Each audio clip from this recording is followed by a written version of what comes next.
It may be difficult to imagine, but there was actually a time when dance music was not produced by a machine.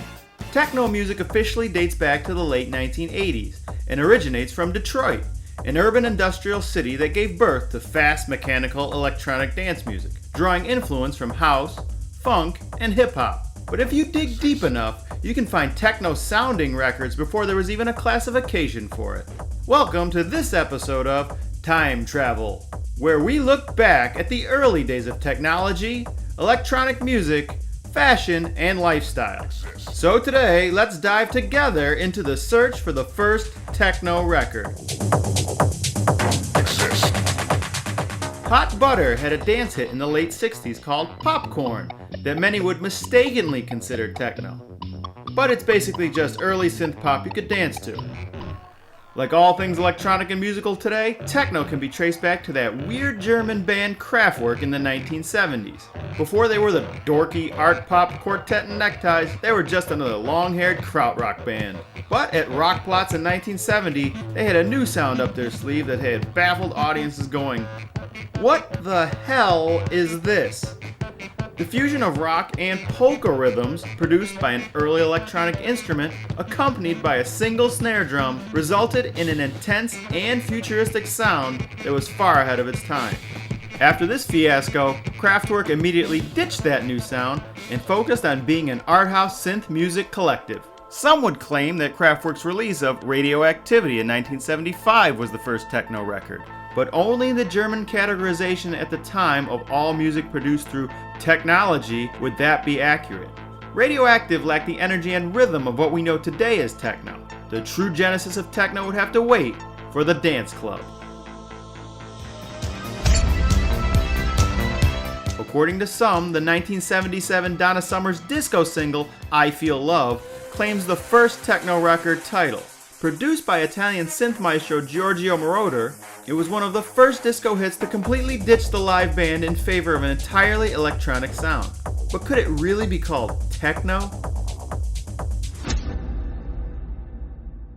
The invention of consumer drum machines like the Roland TR-808 and TR-909 in 1980 changed the game for electronic dance music production. It allowed everyone to experiment and create new genres like acid house, which would pave the way for techno.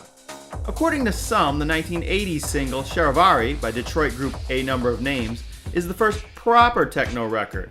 But the genre wasn't quite there yet. It was still too Kraftwerk and Africa Bambaataa for techno. Cybotron's 1983 record Clear has also claimed to be the first techno record. Listening to this down and dirty recording, you can virtually hear the ashes of disco sprinkled on the roots of hip-hop to form this new sound that would later be known as techno. The other proto-techno single from Cybotron, Alleys of the Mind, comes closer to the computerized automotive beat of the techno sound.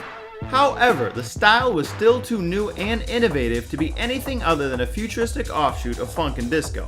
Although the BPM is not as intensive as a modern-day techno record, the blueprint is there in both Cybotron records, especially considering that Cybotron was the alias of future techno founding father Juan Atkins, along with Richard Davis.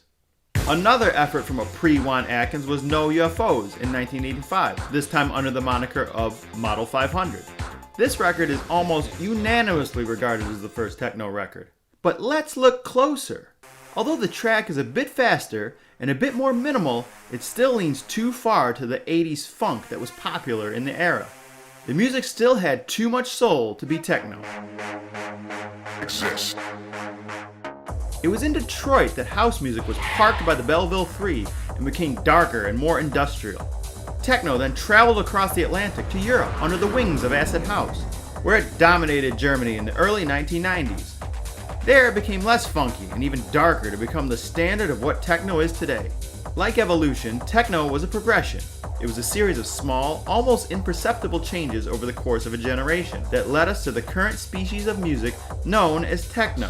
In that sense, there was never a first techno record, and by that same logic, there probably won't be a last.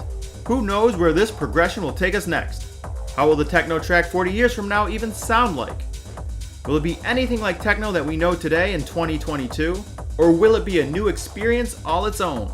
Tell us what you think in the comments section below. If you like this episode, be sure to subscribe to our channel and follow us on social media. Thank you for watching, and we'll see you next time on Time Travel.